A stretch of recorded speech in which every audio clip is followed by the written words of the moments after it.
प्यारे विद्यार्थियों,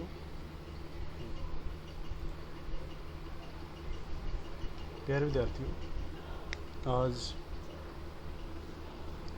मैं doctor Amardeep, red cross incharge, government college Girod. आज हम इस छोटे से प्लेटफॉर्म पे अपना यानी रेड क्रॉस जो यूनिट है, YRC जो यूनिट है, सर आवाज सुनाई नहीं दे रही आपकी। आवाज़ नहीं दे रही सुनाई? क्या किसी को आवाज़ नहीं आ रही है? हाँ जी, अब की बार आई। अच्छा।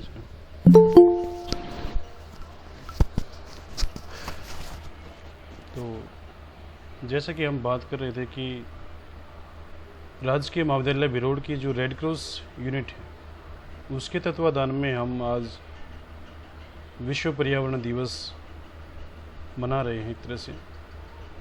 और इस अवसर पर हमारे बीच हमारी वरिष्ठ प्राध्यापिका doctor Anita Phogat, associate professor राजनीति विज्ञान भी हमारे साथ जुड़ चुकी हैं।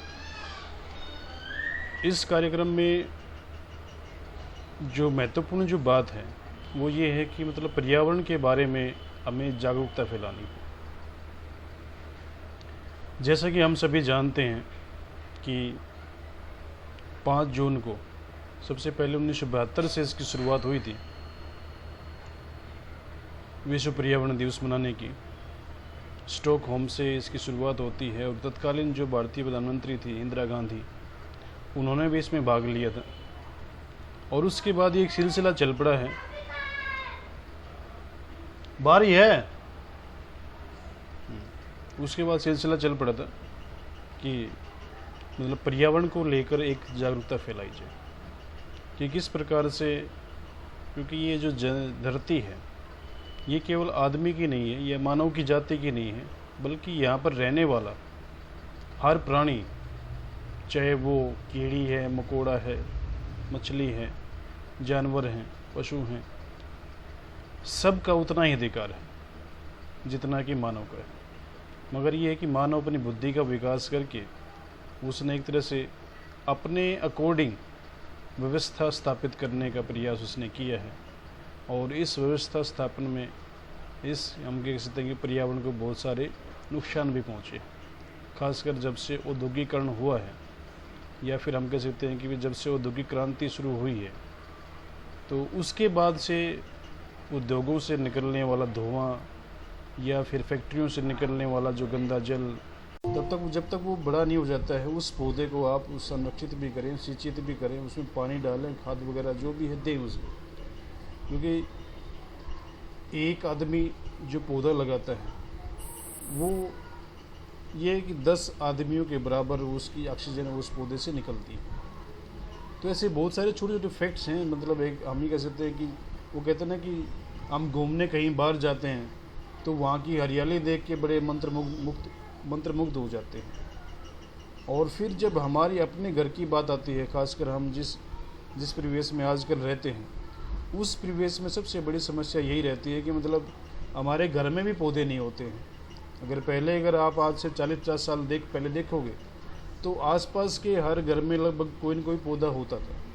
और गांव में मतलब जो बस स्टैंड लगा लो, जिसको आज बस स्टैंड कहते हैं, या सामुदायिक जो भी जगह होती थी, वहाँ पर बरगद का पेड़ या फिर एक तरह से नीम का पेड़ या फिर जो पीपल का पेड़, ये आमतौर पर हमेशा मिलते थे। और यही सबसे ज़्यादा इनके अंदर औषधि गुण भी हैं। तो मैं आप लोगों से आह्वान भी करूँगा कि अगर आप इनकी त्रिवेणी भी लगाते हैं तो भी एक तरह से बहुत बड़ी वो एक तरह से उपलब्धि होगी।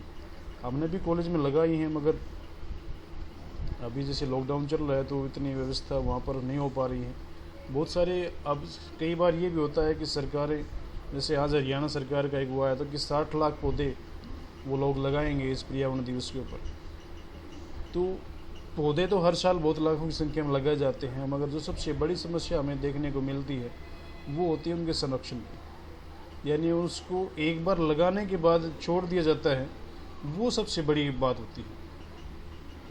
तो जो लगाने के बाद उसको छोड़ दिया जाता है, उस चीज़ को हमें रोकना है। इस बीच मैं आप सबको अवगत कराऊंगा कि आज के हमारे जो एक मुख्य अतिथि हैं प्रोफेसर दलजीत कुमार जी, जिनको ग्रीन मैन की उपाधि दी गई है, वो हमारे बीच में जुड़ चुके हैं और मैं उनका यहाँ पर पहुँचने पर हार्दिक अभिनंदन और धन्यवाद ज्ञापित करता हूँ कि वो हमेशा हमारे बीच रहते हैं। आज भी इन्होंने काफ़ी पौधे लगाए हैं,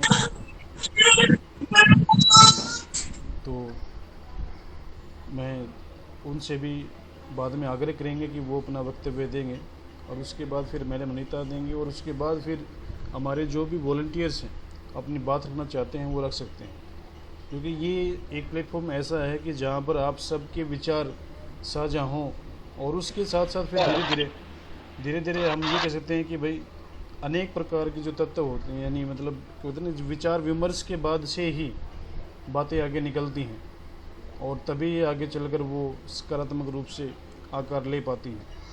तो एक तरह से जब हम पर्यावरण संरक्षण की बात करते हैं तो ये अब व्यक्तिगत प्लेज की बात हो गई है, यानी एक तरह से एक व्यक्तिगत अवधारणा हो चुकी है कि हमें पर्यावरण संरक्षण के ऊपर पूर्ण रूप से ध्यान देना।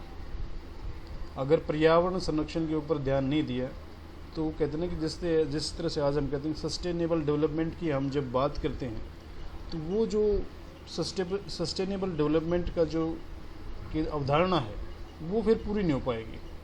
सस्टेनेबल डेवलपमेंट ये होता है कि भाई हमारे पास जितने भी रिसोर्सेज होते हैं, जितने भी संसाधन होते हैं, हम उनको अपने समय में ही ना खर्च कर ले, बल्कि उनको आने वाली पीढ़ियों के लिए भी खर्च करें, मतलब रखें, उनको बचा के रखें और अपने समय में हम उनका कहते हैं कि बिल्कुल वो कहते हैं कि भाई जितनी ज़रूरत है उतना ही उसको यूज़ करें, यानी मिसयूज़ ना करें उसका, तो या फिर उसकी आवश्यकता से अधिक दोहन ना करें।